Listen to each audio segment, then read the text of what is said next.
नमस्ते, मैं प्रतिभा सेठी astro point से। आज हम बात करेंगे राजयोग के बारे में, जो कि कई पेरेंट्स हमसे पूछते हैं आजकल, सर या मैम हमारे बच्चों की कुंडली में राजयोग है। तो हम इससे रिलेटेड बात करेंगे। अमिताभ बच्चन जी की कुंडली, जो लोग मीडिया में बच्चे जाना चाहते हैं, मीडिया का कोर्स कर रहे हैं, कौन से ऐसे राजयोग होने चाहिए कि वो मीडिया में सक्सेस हो। जैसे कि हम सब जानते हैं बिग बी बहुत ही फेमस पर्सनैलिटी है, लोग उन्हें महानायक कह के बुलाते हैं। तो सर आज आप हमें समझाइए अमिताभ बच्चन जी की कुंडली के बारे में, मीडिया से रिलेटेड। नमस्कार दोस्तों, मैं तुम्हें सेठी एस्ट्रो पॉइंट से आपका स्वागत। फ्रेंड, इससे पहले हम अमिताभ बच्चन जी कुंडली शुरू करें, प्रतिभा जी वो क्वेश्चन आप पूछे, लोग पूछना चाहते हैं। बेसिकली लोग सबसे ज़्यादा आपसे ही पूछते हैं, मुझसे पूछते हैं, उसका जवाब देते हैं पहले आज हम। कई लोग हमसे ये पूछते हैं कि सर या मैम हमारे पास डेट ऑफ बर्थ ना हो हमारी, तो हम कैसे पूछ सकते हैं। तो हम उनसे कहते हैं कि आपकी फैमिली में कोई आपका जो बड़ा बच्चा हो, उनकी कुंडली देख के उससे पेरेंट्स की बन जाती है, चाहे मम्मी हो चाहे पापा हो। और जो अनमैरिड है वो कहते हैं फिर हम कैसे पूछें, तो वो प्रश्न कुंडली से पूछ सकते हैं, तो उनकी क्वेरी सॉल्व हो जाएंगी। मतलब अगर आपके पास अपनी डेट ऑफ बर्थ या ऑथेंटिक डेट ऑफ बर्थ नहीं है या टाइम नहीं है, तो अपने बच्चों से या हम प्रश्न कुंडली से पूछ सकते हैं। टाइम डाल के देख सकते हैं, 12 बजे का है, कुछ इस तरह से। फिर भी अगर आपको ज़्यादा विश्वास नहीं होता उस चीज़ पे, तो आप टैरो की हेल्प रखते हैं, टैरो कार्ड रीडिंग की हेल्प ले सकते हैं। वो प्रतिभा जी आपका टैरो कर देंगे, तो उसमें भी हमारे पास सॉल्यूशन काफ़ी सारे निकल आते हैं। तो जो लोग नहीं पूछ पा रहे थे अभी तक डेट ऑफ बर्थ ना होने की वजह से, वो टेंशन न लें, उसके लिए कई सोल्यूशन है हमारे पास, तो हम उसके लिए कॉन्टैक्ट कर सकते हैं आप। तो चलिए दोस्तों, हम शुरू करते हैं बच्चन साहब की कुंडली। और इससे पहले हमारा चैनल लाइक कीजिए, सब्सक्राइब कीजिए, हमारी वीडियो शेयर कीजिए। Thank you. चलिए फ्रेंड्स, शुरू करें। यह है अमिताभ बच्चन साहब की कुंडली, कुंभ लगन की कुंडली है, और इसमें इतने राजयोग हैं कि हम गिनते गिनते थक जाएंगे। पर आज हम बात करेंगे मेन राजयोग के बारे में, और एक खासकर उन सभी बच्चों के लिए जो मास कॉम में जाना चाह रहे हैं, मीडिया को एक क्लाइंट अपनाना चाह रहे हैं, फैशन में जाना चाह रहे हैं, एंटरटेनमेंट में जाना चाह रहे हैं, किसी तरह के मीडिया में भी जाना चाह रहे हैं, रेडियो में जाना चाहते हो जहाँ पे वॉइस क्वालिटी आपको चाहिए, आर्जिंग करना चाहते हैं, वॉइस ओवर आर्टिस्ट बनना चाहते हैं, थिएटर्स में जाना चाह रहे हैं, ये कुंडली है उनके लिए। तो चलिए दोस्तों, हम शुरू करते हैं बच्चन साहब की कुंडली। और आप जरा ध्यान से सुनिएगा कि इसमें क्या क्या खास पॉइंट है जो आप अपने बच्चे जो उसको देख के आगे इसको सीख सकें। थोड़ा देखिए, ये कुंडली साइड हो जाए, तो ये कुंडली है कुंभ लगन की। अब आप देखिए कुंभ लगन की कुंडली के अंदर, ये है कुंभ लगन की कुंडली जिसका कि लॉर्ड शनि होता है। तो लगन यहाँ पे हम देखेंगे कुंभ लगन है इनका। राशि जहाँ पे मून प्लेसमेंट होगी, मून देखिए इनका तुला राशि के अंदर है। और तीसरी हम देखते हैं जो हमारा लगन, जैसे मैंने आपको समझाया था कि 3 लगन होते हैं। फर्स्ट हाउस जहाँ पे मून प्लेस हो, जहाँ पे सन प्लेस हो। सन आप देखेंगे कन्या राशि के अंदर है, तो कन्या। अब आप देखिए कुंभ का जो लॉर्ड बनेगा वो बनता है शनि, तुला का लॉर्ड बनते हैं शुक्र, और कन्या का जो लॉर्ड बनता है बुध। तीनों ही आपस में मित्र हैं। तो वो सभी लगन जिनके लॉर्ड्स तीनों के तीनों आपस में मित्र बनकर चले, वो कुंडली वैसे भी एक लेवल ऊपर चले जाती है। चाहे कुछ भी हो, चाहे मंगल वाली कुंडली हो, चाहे शुक्र वाली कुंडली हो, चाहे बुध वाली कुंडली हो, जब तीनों लॉर्ड आपस में मिलेंगे तो उस कुंडली की स्ट्रेंथ काफ़ी ज़्यादा ऊपर चली जाती है। चलिए दोस्तों, हम हाउस बाय हाउस देखने की कोशिश करते हैं। देखिए, फर्स्ट का लॉर्ड मैंने आपको बताया था कि शनि है यहाँ पे। अब आप देखेंगे शनि कहाँ प्लेस्ड है, शनि इनका 4th हाउस के अंदर प्लेस्ड है, और वो भी शुक्र की राशि के अंदर, फ्रेंडली साइन के अंदर। शनि जब आपका फर्स्ट का लॉर्ड 4th हाउस में आ जाएगा किसी भी कुंडली के अंदर, जब पहला फर्स्ट का लॉर्ड 4th हाउस आएगा और फर्स्ट और फोर्थ में कनेक्शन बन जाएगा आपस में, तो 4th होता है फैन फॉलोइंग का, 4th मदर का होता है, 4th होगा आपके प्रॉपर्टीज़ का, एसेट्स का, और फर्स्ट हाउस तो होता ही सेल्फ का है, सेल्फ। तो सेल्फ का लॉर्ड जब 4th हाउस में आ जाएगा, फैन फॉलोइंग, तो लाइफ लॉन्ग ऐसा इंसान की फैन फॉलोइंग, पब्लिक लाइफ बहुत ऊपर चली जाती है। और क्योंकि यहाँ फर्स्ट और फोर्थ का आपस में कनेक्शन बना, तो बच्चन साहब के बचपन में ही, या एक हम क्या चल सकते हैं, उनके माँ के आशीर्वाद के साथ ही ब्लेसिंग मिल गई थी उनको कि आगे जाके बच्चन साहब काफ़ी ऊपर करेंगे। तो आप सभी लोग के जिनका फर्स्ट का लॉर्ड 4th के अंदर है, वो किसी ना किसी तरीके से अगर पब्लिक लाइफ में आते हैं किसी भी फील्ड में, तो सक्सेस कन्फर्म हो जाती है। और आप देखेंगे यही शनि यहाँ से 10th हाउस प्रोफेशन को भी देखता है। फर्स्ट 4th, 4th 10th, मतलब फैन फॉलोइंग, और जिसका रिलेशन बना हमारा प्रोफेशन के साथ जाके, प्रोफेशनली फैन फॉलोइंग का आपस में जैसे ही कॉम्बिनेशन बना, तो मान के चल सकते हैं जिस प्रोफेशन में बच्चन साहब जाते उनको हाइट्स मिली। तो वो सभी लोग जिनका फर्स्ट का लॉर्ड 4th में है और साथ में 10th को देखेगा, तो मान के चलिए सक्सेस कन्फर्म है। दूसरी बात दोस्तों, यही शनि जिसके कि 3 एस्पेक्ट होते हैं, 3, 7 और 10। 7th एस्पेक्ट से 10th हाउस को देखा, और 10th एस्पेक्ट से अपने फर्स्ट हाउस को देखेगा शनि यहाँ पे। तो फर्स्ट का लॉर्ड जब फर्स्ट हाउस को देखेगा और फैन फॉलोइंग में हाउस में बैठ के, प्रोफेशन के अंदर, हाउस के अंदर बैठ के, और फर्स्ट हाउस तो मतलब सेल्फ का जब कनेक्शन बनेगा फैन फॉलोइंग के साथ, सेल्फ का जब कनेक्शन बनेगा प्रोफेशन के साथ, ऐसे बच्चे लाइफ में बहुत ऊपर चले जाते हैं। और क्योंकि यहाँ पे फोर्थ हाउस जो शनि की जो प्लेसमेंट है, फर्स्ट का लॉर्ड फैन फॉलोइंग वाले घर में शुक्र की राशि के अंदर है। शुक्र को हम लोग सिनेमा भी कहते हैं, एंटरटेनमेंट भी कहते हैं। तो कहीं ना कहीं मीडिया फील्ड में जाना, एंटरटेनमेंट की फील्ड में जाना उनके बचपन से उनके एक डेस्टिनी में लिख दिया गया था। तो प्रतिभा जी, जिनका ऐसा कॉम्बिनेशन बनेगा, ऐसे बच्चों को आप सलाह दे सकते हैं कि वो जाए फैन मीडिया में फॉलोइंग, मीडिया में जाए, उनका नाम होगा, फैन फॉलोइंग उनकी भी होगी। अच्छा, अब हम आते हैं दूसरे राजयोग पे इनके। देखिए, उसके बाद हमारा सेकंड जो सबसे मेन जो हाउस होगा वो बनता है फिफ्थ हाउस। ये होता है लक का और एंटरटेनमेंट का। उसी तरीके से सेवन्थ हाउस हमारा, नाइन्थ हाउस भी एंटरटेनमेंट का होगा और लक का होता है। तो अब यहाँ पे आप देखेंगे फिफ्थ का जो लॉर्ड है मर्क्यूरी, उसकी प्लेसमेंट है अपनी ही राशि के अंदर। ये देखिए, अपने ही कन्या राशि के अंदर प्लेस्ड है। एंटरटेनमेंट का लॉर्ड अपनी राशि के अंदर प्लेस्ड है, कन्या राशि में, जो कि बुध की मूल त्रिकोण राशि है। और नाइन्थ का जो कि एंटरटेनमेंट को ही डिनोट करता है, वीनस, जो यहाँ पे वीनस की राशि है, वो भी कहीं ना कहीं शुक्र के साथ आके बैठ गया। तो यानी कि फिफ्थ का लॉर्ड त्रिकोण, नाइन्थ का लॉर्ड त्रिकोण, दोनों इकट्ठे आके बैठ गए बुध की अपनी राशि के अंदर। और दोस्तों एक बात देखिए, शुक्र जो यहाँ पे है वो नीच का है, कन्या राशि में शुक्र नीच का होता है। तो आप कहेंगे कि इसको तो काम खराब करना चाहिए था, बट उसने काम अच्छा क्यों करा, बच्चन साहब को इतनी हाइट्स क्यों दी? उसका रीज़न है दोस्तों कि शुक्र जो यहाँ पे नीच का तो है, लेकिन बुध के साथ होने से, बुध की ही राशि में होने से उसे नीच भंग राजयोग मिल गया। तो एक जो नेगेटिविटी थी वो तो खत्म हुई, इनफैक्ट वो पॉजिटिविटी में चेंज हो गई। तो यहाँ से बच्चन साहब के लिए बहुत बड़ी बात हो गई। पर सर एक बात बताइए, इस 8th हाउस सबसे नेगेटिव माना जाता है कुंडली में, उसमें 4 प्लैनेट्स है, शुक्र, बुध, मंगल और सूर्य। तो फिर कैसे उनकी कुंडली इतनी अच्छी है और इतना राइज किया उनकी लाइफ में? बुध जो यहाँ पे है, अब थोड़ा साइड, बुध जो है अपनी साइन के अंदर है, यहाँ प्लस पॉइंट मिल गया। शुक्र यहाँ पे नीच भंग राजयोग मिल गया। सूर्य यहाँ पे केंद्र का लॉर्ड बन के है, फिफ्थ हाउस, सेवन्थ हाउस का लॉर्ड। तो आप देखिए, त्रिकोण केंद्र 1 2 3, और मंगल जो यहाँ पे है वो तो प्रोफेशन का ही लॉर्ड है। तो यानी कि 2 केंद्र, 2 त्रिकोण और 2 केंद्र, चारों यहाँ पे आगे, इससे बड़ा राज्य कुछ हो ही नहीं सकता। प्रोफेशन वाला जो लॉर्ड है, प्रोफेशन का जो लॉर्ड मंगल है, वो हर एंटरटेनमेंट जो जिसको डिनोट करते हैं, जो मीडिया को डिनोट करते हैं, सिनेमा को डिनोट करते हैं, उनके साथ आने से, सेल्फ के साथ आने से, उनका मीडिया में जाना, मूवीज़ में जाना, कहीं ना कहीं एक उनके बचपन में डेस्टिनी में लिखा गया था। और till death, till last breath, ऐसे लोग मीडिया में, फैशन में, एंटरटेनमेंट में बहुत ऊपर लेकर चले जाते हैं। दोस्तों आपको एक बात और बताता हूँ, जब अमिताभ बच्चन साहब की हम बात करते हैं, उनकी शख्सियत की बात करते हैं, 2 चीज़ें सामने आती हैं। पहले उनकी ज़बरदस्त एक्टिंग स्किल्स, ऐसी एक्टिंग स्किल्स, ऐसी पर्सनैलिटी, ऐसा ऑरा जो शायद हिंदुस्तान से बाहर कभी देखा भी नहीं गया। हिंदुस्तान में था ही, हिंदुस्तान से बाहर भी उनका एक ज़बरदस्त ऑरा है, ज़बरदस्त फ़ैन फॉलोइंग। शायद राज कपूर साहब के बाद अमिताभ बच्चन ही ऐसे हुए थे जिनकी फ़ैन फॉलोइंग इतनी ज़बरदस्त है।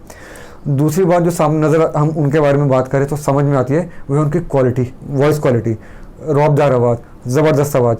तो आवाज़ का उनका रीज़न क्या है? ज़बरदस्त आवाज़। देखिए, अब सेकंड हाउस होता है हमारा स्पीकिंग का। हम क्या बात करते हैं, हमारी कम्युनिकेशन स्किल्स कैसी है, हमारी सेविंग क्या क्या है, या हमारी स्पीकिंग कैसी है।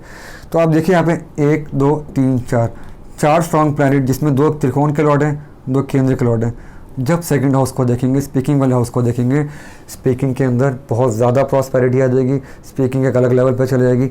अगर आपका बच्चा भी आरजे बनना चाहता है, या किसी स्पीकिंग फील्ड में जाना चाहता है, मोटिवेटर स्पीकर बनना चाहता है, एंकरिंग में जाना चाहता है, तो ये कॉम्बिनेशन अगर आपके चार्ट में है, और अगर स्पीकिंग वाला पार्ट मजबूत है, तो आप मान कर चल सकते हैं उसका लेवल बहुत ऊपर चलेगा। ऐसे ही लोग बोलने से अपना नाम कमाते हैं, ज़ुबान से अपना नाम कमाते हैं। और दोस्तों देखिए, ना सिर्फ स्पीकिंग में 4 प्लैनेट ऑलरेडी देख रहे हैं, जो स्पीकिंग का लॉर्ड जुपिटर है, मीन राशि का लॉर्ड, वो 6th हाउस में आके एग्जॉल्टेड है, कर्क राशि में, लॉर्ड भी एग्जॉल्टेड, 4 प्लैनेट वहाँ पे देखने से तो आप मान के चल सकता है बच्चन साहब की जो आवाज़ है, ऐसी आवाज़ शायद आज से पहले किसी ने सुनी भी नहीं थी, और इतनी रौबदार आवाज़ उनकी एक्टिंग स्किल्स में 4 चांद लगा के चलती है। अच्छा दोस्तों, एक बात और मैं आपको बताता हूँ, जैसे मैंने इन सब की बात करी, 9th हाउस होता है वेल्थ का, सेकंड हाउस होता है आपके 9th हाउस इनकम का, सेकंड हाउस वेल्थ का। और कुंभ लगन इकलौता ऐसा हॉरोस्कोप बनकर चलता है जिसमें 9th का लॉर्ड और सेकंड का लॉर्ड जुपिटर बनकर चलता है।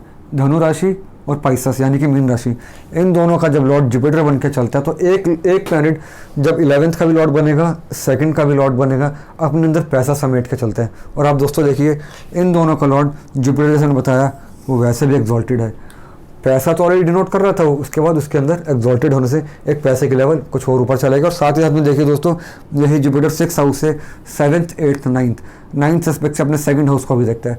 तो सेकंड हाउस जो ऑलरेडी सेविंग्स का होता है, सेविंग्स का था, वेल्थ का ऑलरेडी जो इतना स्ट्रांग था वो और ज़्यादा स्ट्रांग हो गया।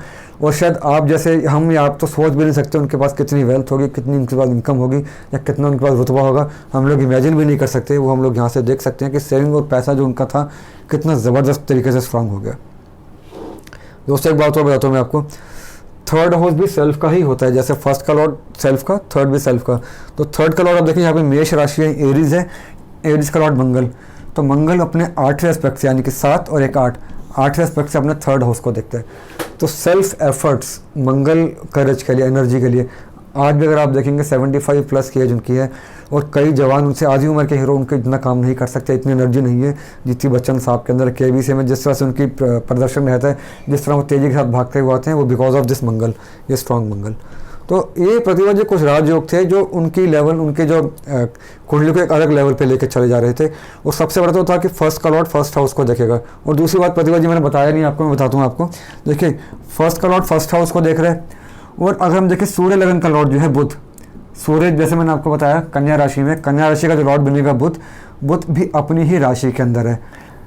चंद्रमा यानी कि मून राशि का जो लॉर्ड है, मून राशि का जो लॉर्ड है वो तुला, तुला का लॉर्ड होता है शुक्र, यानी कि शुक्र, सूर्य और शुक्र, सूर्य और बुध ये आपस में एक ही राशि में थे। सभी लग्नों का यहाँ पे संबंध बना, सब ने अपने अपने हाउस को देखा और उसमें एक प्रॉस्पेरिटी और ज़्यादा मिल गई। जो सबसे बड़ा राजयोग हमारी कुंडली के अंदर होता है कि जब तीनों लगन अपने ही हाउसेस के साथ अटैच हो, एक दूसरे के साथ अटैच हो, तो उनको पैसे वाइज रोकना बहुत मुश्किल हो जाता है। नाम, रुतबा, पैसा, एज वेज, एवरीथिंग वो एक अलग लेवल पर चली जाती है। इसका मतलब जो सर सबके माइंड में होता था 8th हाउस में ज़्यादा प्लैनेट्स होने से कुंडली खराब होती, तो ये सब तो बेकार की बातें हैं। ये सब बेकार की बातें। अगर हम ओशो की बात करें, बहुत बड़े एक संत महात्मा, उनके जब बोलने पे आते थे तो उनके बोलने का स्टाइल से लोग मंत्रमुग्ध हो जाया करते थे। ओशो कुंडली में डालूंगा, लोगों ने डिमांड करी है। तो उनकी कुंडली के अंदर में कुछ कुछ ऐसा ही कॉम्बिनेशन है 8th हाउस के अंदर से, और ये सेकंड हाउस जो उनकी स्पीकिंग है वो ज़बरदस्त कॉम्बिनेशन है। तो ऐसा नहीं होता कि 8th हाउस के अंदर जितने प्लैनेट होंगे वो नेगेटिव होगा, नहीं होता ऐसा। यहाँ 8th हाउस में अगर नेगेटिव प्लैनेट ज़्यादा हो तो एज पे थोड़ा इफेक्ट आ जाता है, बट उसको भी काटने के लिए कई चीज़ें होती हैं। तो अब ये अच्छा, अब प्रतिभा जी सबके मन में क्वेश्चन है कि हाँ, कि वो कौन सा टाइम था जो अमिताभ बच्चन जी को कुली पिक्चर में चोट लगी थी और उन्होंने इतना ये हेल्थ प्रॉब्लम फेस की, जो मरते मरते बच्चे थे, उनका लाइफ थ्रेटनिंग टाइम आ गया था। तो वो कौन सी दशा थी या कौन सा नेगेटिव टाइम था उनका? देखिए अब आप मुझसे पूछेंगे कि राजयोग था तो उनको इतनी बुरी चोट कैसे लगी। देखिए राजयोग होता फाइनेंस के लिए, और चोट लगना और एज वो सेपरेट चीज़ें। तो देखिए यहाँ पे 1971 से 1990 तक उनकी शनि की महादशा चली थी। और आप देखिए शनि मैंने आपको बताया सेल्फ का लॉर्ड है। तो जंजीर मूवी जो उनका शायद 73 में आई थी, उनकी 72 या 73 में जंजीर मूवी आई थी, इसी पीरियड के दौरान आई थी। उनको पहला ब्रेक मिला था इसी पीरियड के टाइम पे।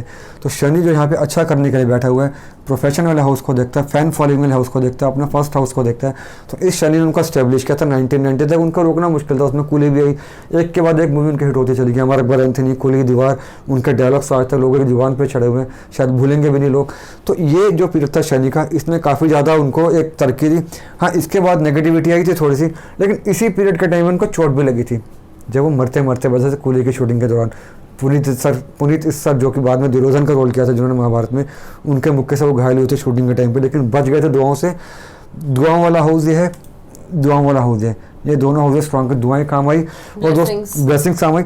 और देखिए दोस्तों 8th हाउस और 6th हाउस जब कंबाइन करेंगे, इनमें आपस में कुछ ना कुछ कनेक्शन होगा, तो चोट लगती ही लगती है। 6th हाउस चोट का होगा और 8th हाउस एज का होता। देखिए फर्स्ट हाउस में केतु है, नॉर्मली जिनके भी फर्स्ट हाउस में केतु होगा वो मान के चल सकते हैं उनकी लाइफ में एक बार उनको चोट लगेगी ही लगेगी, क्योंकि केतु यहाँ 5th हाउस को देखता है पेट, 7th हाउस को देखता है बिलो स्टमक, और 9th हाउस को देखते हैं आपकी बैक। और शायद उनके पेट में ही चोट लगी, पेट में चोट लगी, यही उनका एरिया था। तो केतु ने यहाँ पे चोट दी उनको। मंगल भी चोट को ही डिनोट करता है, मंगल ने चोट दी। सूर्य हड्डियों को डिनोट करता है, चोट को डिनोट करते हैं, सूर्य ने भी चोट दी। सूर्य 7th का भी लॉर्ड है, लेकिन क्योंकि 8th का लॉर्ड 8th हाउस के अंदर है, जुपिटर जो हेल्थ के लिए होता है वो एग्जॉल्टेड है, यहाँ पे एज के लिए वो एग्जॉल्टेड है। शनि जो एज को डिनोट करते हैं अपने ही हाउस को देख रहे हैं, तो उनको एज मिल गई, वरना जिस कंडीशन में अमिताभ बच्चन साहब थे उनका बचना लगभग नामुमकिन था। दुआओं ने और उनके इस कॉम्बिनेशन ने उनको ना सिर्फ उनकी एज लंबी करी, उसके बाद भी उन्होंने पीछे मुड़कर नहीं देखा और एक के बाद एक हिट मूवी देते चले गए वो। तो दोस्तों अब जैसे मैंने आपको बताया कि 1971 से 1990 उनके शनि की दशा थी। जिन लोगों की कुंडली के अंदर भी अपने जीते जी अपने फर्स्ट हाउस का लॉर्ड की महादशा आ जाए और फर्स्ट हाउस का लॉर्ड अगर वेल प्लेस्ड हो तो मान के चल सकते हैं कि वो लाइफ का गोल्डन पीरियड है आपके लिए। उस पीरियड में जो आपने एक्शन लेना है, जो आपने करना है, अगर आपके पास एज भी है, सामर्थ्य भी है, तो उस एज में कर डालिए जो आपने करना है बिना सोचे समझे। मुझे टाइम कंफर्म करेगा कि आपकी तरक्की होनी ही होनी है। हाँ, एक चीज़ मैं बता दूँ दोस्तों आपको, जो लोग भी शनि से रूल्ड आउट होंगे, जिनकी कुंभ राशि और मकर राशि होगी यानी कि एक्वेरियस या कैप्रिकॉर्न, जब उनका लगन होगा, उनका जो लाइफ के जो पहले कुछ साल रहेंगे वो स्ट्रगलिंग जाएंगे, लेकिन सेकंड हाफ जो उनके लाइफ का होता है बिंदास जाता है, उसमें उन्हें पीछे मुड़ कर देखते हैं। बिकॉज पहले जो लाइफ का जो पार्ट होता है वो सिखाने के लिए आता है, लेकिन जो सेकंड पार्ट होगा वो सब कुछ देखा जाएगा। बच्चन साहब की कुंडली में आप देखिए, पहला जो उनका लाइफ का पार्ट था काफ़ी स्ट्रगलिंग था, लेकिन स्टार्टिंग में उनकी मूवीज फ्लॉप भी गई, काफ़ी सारी, शायद 10-11 मूवीज उनके फ्लॉप गई थी एक के बाद एक, बट उसके बाद उन्होंने पीछे मुड़ कर देखा और जब से उनको दीवार मिली तो शायद फिर सेकंड पार्ट तब तक उनकी लाइफ का शुरू हो चुका था और आज तक अभी तक वो हीरो काम नहीं कर पा रहे जो अमिताभ बच्चन साहब हाइट्स अचीव कर रहे हैं। तो उसके बाद उनकी शुक्र की दशा शुरू हुई थी 2014 टू 2034। शुक्र मैंने आपको बताया मीडिया का है, एंटरटेनमेंट का है, वेल प्लेस्ड है, उनके राशि का भी लॉर्ड है। तो ये जो टाइम है 2034 तक 2020 साल की दशा है, ये इनको और ऊपर लेकर जाएगी। ये सक्सेस जो उनकी स्टोरी है वो रुकने वाली नहीं है फिलहाल, टिल लास्ट वो चलेंगे और परमात्मा ने चाहा तो एक के बाद एक तरक्की करेंगे ही करेंगे। लेकिन दोस्तों मेरे को एक छोटी सी बात बतानी है आपको, जो लोग एस्ट्रोलॉजी में बिलीव करते हैं, थोड़ा सा इसमें शौक रखते हैं। देखिए 13 अगस्त 21 टू 13 अगस्त 2024, ऑलमोस्ट हम जून में एंट्री करने वाले, आज 26 में जून में एंट्री करने वाले, तो 13 अगस्त 21 टू 13 अगस्त 2024 3 साल का टाइम है जिसमें शुक्र और राहु की दशा आएगी। देखिए शुक्र 8th हाउस में है और राहु 7th हाउस में। 8th हाउस एज का बताया मैंने आपको, शुक्र नीच का भी है, ठीक है। फिनेंस के लिए कोई टेंशन नहीं, मूवीज़ के लिए कोई टेंशन नहीं। राहु 7th हाउस में यहाँ पे सूर्य की राशि में, और सूर्य जिसकी राशि में है वो खुद 8th हाउस में आया हुआ है। 7th हाउस को हम लोग मार्केश भी कहते हैं। तो हो सकता है कि ये जो 3 साल अमिताभ बच्चन जी के लिए उनकी हेल्थ के लिए डाउन होंगे थोड़े से। बच्चन साहब को अपना ख्याल रखना पड़ेगा, भगवान उनको लंबी उम्र और लंबी अच्छी हेल्थ बख्शे। उनके जैसे एक्टर बार बार नहीं आते, सदियों में एक बार आते हैं, भगवान उनको लंबी उम्र बख्शे। बट ये 3 साल बच्चन साहब के लिए काफ़ी टफ हो सकते हैं हेल्थ के लिए, और ये अगर संभाल के चलेंगे तो कोई टेंशन नहीं है। और ऐसे लोग देखिए, क्योंकि तीनों लगन एक मित्र के हैं, ऐसे लोग फर्स्ट का लॉर्ड का डायमंड पहन सकते हैं यहाँ पे, कुंभ का लॉर्ड शनि, इसके लिए नीलम पहने।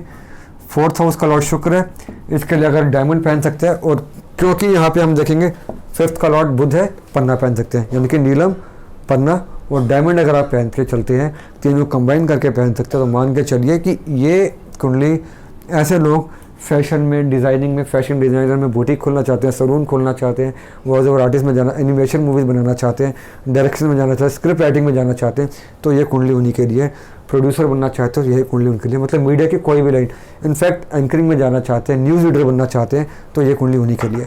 तो दोस्तों जिनकी स्पीकिंग स्किल्स इतनी अच्छी होंगी उनको चाहे लॉयर भी बन सकते हैं, कुंडली लॉयर के लिए भी, जहाँ पे आपने बोल कर ही कमाना। तो ये कुछ राजयोग थे जो मैंने आपको समझाने की कोशिश करी। आप किसी और पर जानना चाहते हैं, किसी और के राजयोग जानना चाहते हैं, प्लीज़ बताइएगा मुझे। और बताइए प्रतिभा जी, कुछ आपके मन में लोगों के लिए कोई क्वेश्चन हो? सर आपने बहुत अच्छा समझा दिया। अगर और कोई भी फ्रेंड्स हमारे अपने बच्चों की कुंडली या अपनी खुद की कुंडली इसी पैटर्न में चाहते हैं कि सुमित सर उनको वीडियो बना के दें, तो हमें कांटेक्ट कर सकते हैं। अपनी ईयरली रिपोर्ट के लिए भी हमें कांटेक्ट कर सकते हैं। और फिर से मेरी रिक्वेस्ट है, आप हमारा चैनल लाइक कीजिए, सब्सक्राइब कीजिए, हमारी वीडियो शेयर कीजिए, और कोई आपके सजेशंस हो तो हमें प्लीज़ दीजिएगा, हम उसे फॉलो करेंगे। Thank you so much. नमस्ते। जय माता दी फ्रेंड्स।